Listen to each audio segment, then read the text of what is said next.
Join me as I embark on a thematic reading experience in which I pair A Tale of Two Cities by Charles Dickens with its fantasy retelling counterpart, A Far Better Thing by H.G. Parry.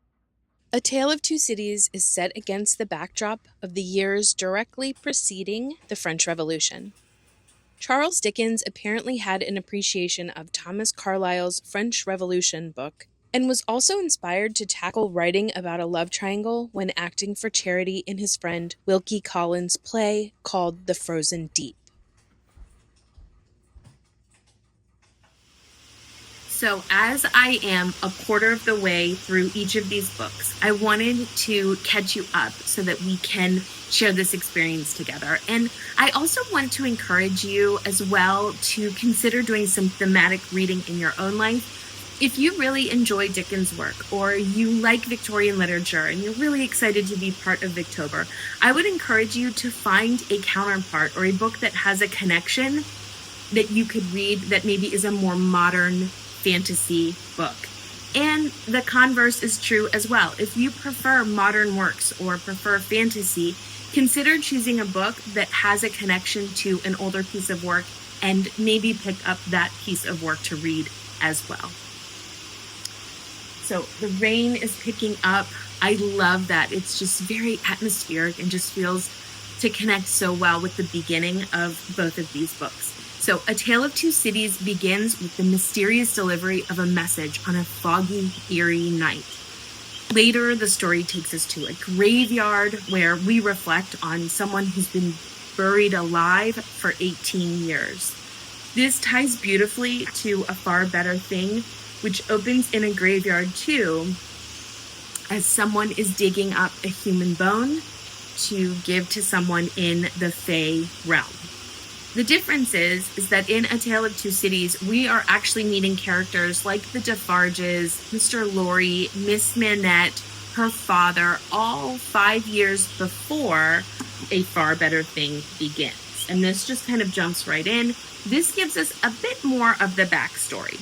A Far Better Thing lunges us almost immediately into the courtroom in the middle of a trial. It skips over the earlier chapters of A Tale of Two Cities, and we encounter Sydney Carton, Stryver, Charles Darnay, and Miss Manette, as it's revealed that the first-person narrator in A Far Better Thing is Sydney Carton, whom we don't actually meet until later in Dickens' novel. In the courtroom, Sydney Carton realizes that the reason why he looks so much like Darnay in A Far Better Thing is because Darnay is actually Sydney's changeling.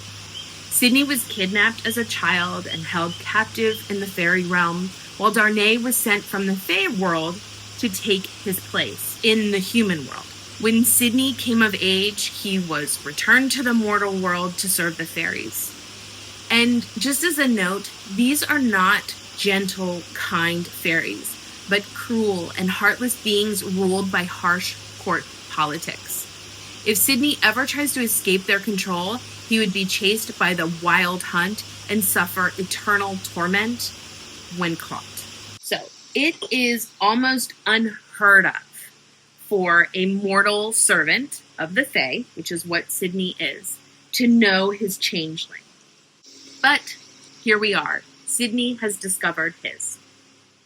This is a brilliant twist that H.G. Parry adds to Sydney Carton's resemblance to Darnay. Even in Dickens' A Tale of Two Cities, this likeness is the key reason Darnay is acquitted of being a spy. If two men look identical, how can one be sure which one is guilty? H.G. Parry took that plot line in A Tale of Two Cities and turned it, I think, so creatively into a changeling situation. Interestingly as well, Lucy Manette, who we meet very early in A Tale of Two Cities, but we also meet very early in A Far Better Thing, she is also a changeling, swapped for Sydney Carton's childhood friend, Ivy. Sydney loved Ivy, but she died, and he's never been the same since. We also meet Shadow around this courtroom trial time in A Far Better Thing, and he is a mysterious figure from the Fae realm who seems to be interfering in Sydney Carton's life without the Fae Court's permission or knowledge. Dickens often describes shadows in this book. In fact, one of the chapters early on is called Night Shadows, and I've actually started tabbing when he mentions shadows because I'm thinking that that is where H.G. Parry got the idea for the name. Shadows are just very prominent, especially here at the beginning of the book in the descriptions that Dickens writes. Through Shadow's meddling, Sydney Carton ends up in France and becomes involved in the death of the French Marquis de Saint-Amand, which is a pivotal event in A Tale of Two Cities, and Parry mirrors this scene closely. The cold-hearted Marquis is indifferent when his carriage kills a child, and he callously tosses a gold coin to the grieving father, Gaspard, before he moves on. In both novels, Gaspard is the one who murders the Marquis in revenge. But in A Far Better Things, Sydney encourages Gaspard and manages to get into the house and leave a way for Gaspard to get in to take this drastic step, acting on orders from Shadow, his Fae master.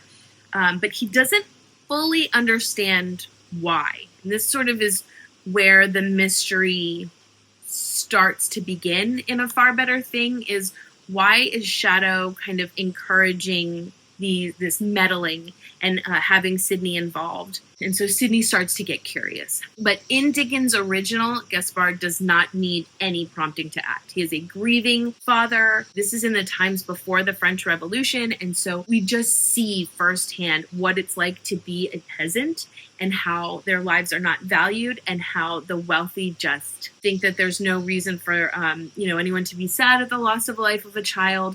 And so you really kind of see this bubbling up in this. By chapter 5 in both novels, we meet the Defarges and their infamous wine shop. In A Tale of Two Cities, there's a wine spillage. We get this idea that the wine spilled in the street looks like blood. And so we're, again, leading up to that French Revolution and what's going to happen. Madame Defarge is described in a similarly unsettling way in both stories. It's quite disconcerting. Remember that this scene in France where we meet the Defarges is very early on in A Tale of Two Cities, and it marks the moment when Mr. Lorry brings Lucy Manette to the Defarges' shop, where she finally reunites with her father, who is a shoemaker who has been imprisoned in the Bastille for 18 years. So they have this reconciliation. So when we reach book 2 of A Tale of Two Cities, the story revisits a grave robbing scene similar to the one that opened A Far Better Thing. And we also finally experience that same courtroom situation, and we're sort of reminded that Lucy Manette met Darnay, who was in court because he was thought to be a spy, when she was on the ship returning with her father, the shoemaker, and Mr. Lorry from France. So that was how they met. So I know that there are a lot of characters and a lot to keep straight here. And I have not yet mentioned Barsad, but he is a character who plays a crucial role in the plot of both books. In A Far Better Thing begins with the courtroom trial, which makes Barsad a central figure from the start in A Far Better Thing. He's suspected also of being a changeling by Sydney Carton, and he seems to possess this unique ability to evade capture and detection by the powerful Fae. This intrigues Sydney, sparking his curiosity about Barsad, and I think raises the possibility in his mind that he too might be able to escape his fate as a mortal servant to the Fae. Since losing his friend Ivy, he is not happy with having any involvement with the Fae. In A Tale of Two Cities, Barsad's role has been more limited so far. We've seen him fail to prove that Darnay was a spy because Darnay and Sydney looked alike, and so Barsad was kind of humiliated when he was in this trial of well, if they both look alike, how can you be sure that you saw Darnay? A Far Better Thing also introduces characters with apothecary skills and a magician, and even takes us briefly into the fairy realm. It is impressive how H.G. Parry weaves minor characters from Dickens' novel into her story, expanding their roles into more like supporting figures that we get to know and care about as well. So I stopped on page 122, which is chapter 8 of A Far Better Thing. And the title of chapter 8 is Goblin Men. And this is when Sydney goes to a goblin market with one of the magician character that I mentioned. And so I actually thought, since for this Victober I want to read Christina Rossetti's Goblin Market as well, I thought that it would be a nice little interlude here to read Goblin Market as Sydney goes to a goblin market. So I am going to pause here, go ahead and go to the Goblin Market, and then I am going to continue on with this thematic reading experience of reading Dickens and then a retelling written by a fantastic fantasy author.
So here I am late on a Sunday night. I think sometimes, I'm going to get so much reading done on the weekend, but I'm usually so busy that I don't get as much reading done as I do during the week. At this point, I am about 2/3 of the way through both of these books.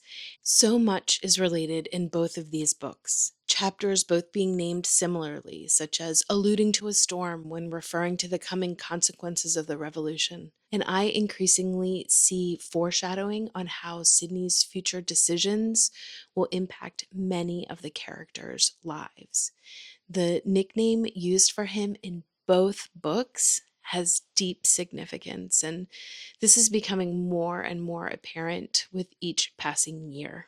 A Tale of Two Cities, as expected, is much more of a treatise on the lack of impartiality in society, and it focuses much more on politics, espionage by the rebels and the government alike in France.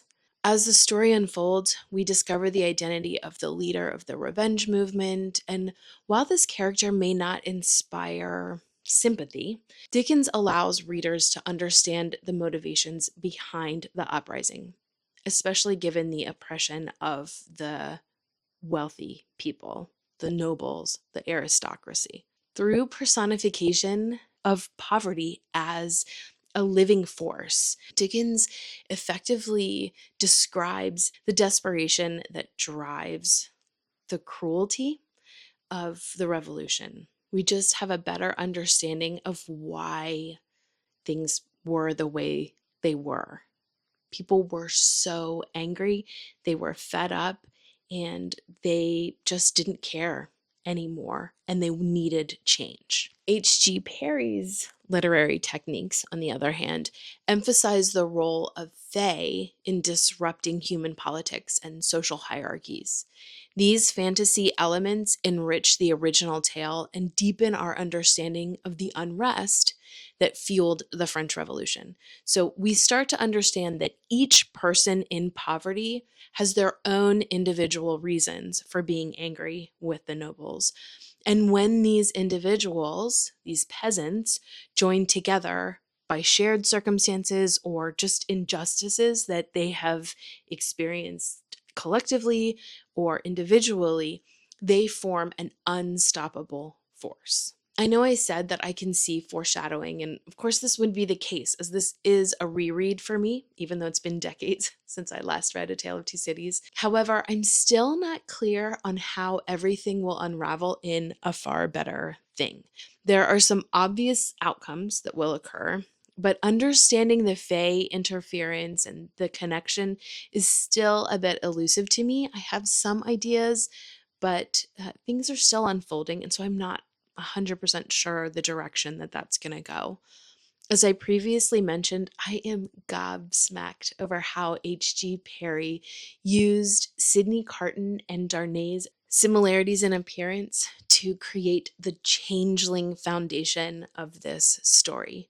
It's masterful and something I am truly enjoying.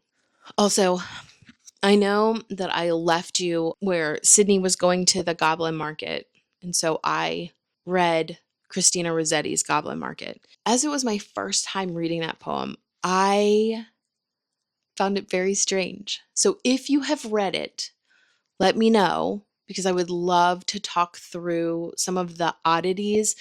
I understand the general metaphor of the goblin men being these unsavory beings, and that, there's this underlying idea of like women should be protecting their purity. The way that the sister helps her other sister, I just find odd.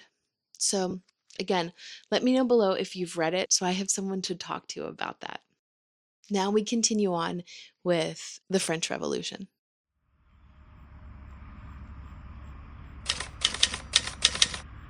"Courage, my dear Lucy," said Mr. Lorry as he raised her. "So far all goes well with us. Much, much better than it has of late gone with many poor souls. Cheer up, and have a thankful heart. I am not thankless, I hope, but that seems to throw a shadow on me and on all my hopes." "Tut, tut," said Mr. Lorry. "What is this despondency in the brave little breast? A shadow indeed, no substance in it, Lucy."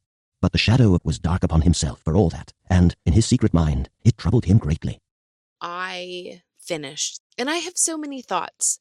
As I finished this, I know I had tabbed a lot of places where shadow was mentioned, but as we get to the end of this, shadows are described more frequently, and there's actually more chapters that are named shadow. And H.G. Parry did a marvelous job of connecting this idea of shadow and how it really does sort of envelop the idea of vengeance and turn that into a Fae character. I just think that was so incredibly creative and just really brought depth to the story that again had this beautiful connection to the original Dickens work. I feel like Dickens did a really great job towing the line between understanding that the aristocrats were dismissive and cruel to peasants. The peasant life was horrific and not valued, and they realized that. And so there is a justification for an uprising, for a revolution. But Dickens also shows the other side, which is that the peasants were cruel in return. And again, part of you feels like, well, it's no wonder, right? But there were innocent people that got caught up in that vengeance simply because of their name or their ancestry or because someone said something. So when we see the different characters and how they're impacted by the revolution, none of it feels good. I will say, I do think that this ended with hope. I think giving someone a future view that was positive, even as their own life is ending, is a good way to kind of say, like, yes, these awful things happened, but this is what we see for the future, and it's a positive thing. It's showing a turnaround. I do think A Far Better Thing was more hopeful in my opinion. So H.G. Parry took the example that was given in A Tale of Two Cities of having this glimpse of future life that happens in a moment, but she seemed to extend that moment and really give like a richer future perspective. And so I did end A Far Better Thing feeling more hopeful. The other part to this that I found really interesting as I read them is there are characters in both of these books that are unlikable. So, characters, again, that are justified in their desire for revenge, but you just never really feel like you like them. You're like, yeah, okay, I get why you are the way you are, but it's still really evil. But in A Far Better Thing, H.G. Parry has taken a character that already had a beautiful sort of redemption arc in A Tale of Two Cities and gave this character just a beautiful, in-depth viewpoint where you understood their motivations and why they did what they did. I've just ended A Far Better Thing liking a character more and understanding that character more after finishing A Far Better Thing than you would if you just read A Tale of Two Cities. So, all of that to say, I still would like to encourage anyone watching this that if you prefer modern books and fantasy books, see if there is a retelling. There are definitely examples out there. So if that's something you'd like to see is kind of a pairing thematic experience, let me know. And that's something that I can look into. Looking at that canon, at that original work, and reading that along with whatever modern version, I think is a beautiful experience. And again, the converse is true. So if you really enjoy Victorian literature and you're totally into Victober and you're experiencing all of these, older works, look and see if there is a more modern version that again you can pair. And I do think it just enhances and enriches the understanding that you're given as you're reading these books. I just have developed such an affinity for this story. And I will say, I also think that H.G. Parry has really risen, in my opinion, of being a really, well, fantastic fantasy writer. So I've read one other of her books and I enjoyed it, but I was just reminded anew of how well and to what mastery level she grasps the English language and how she is able to develop character arcs and how she's able to connect a lot of different plot strands and also be able to so accurately portray the characters from an original work into her reimagining, her inspired reimagining.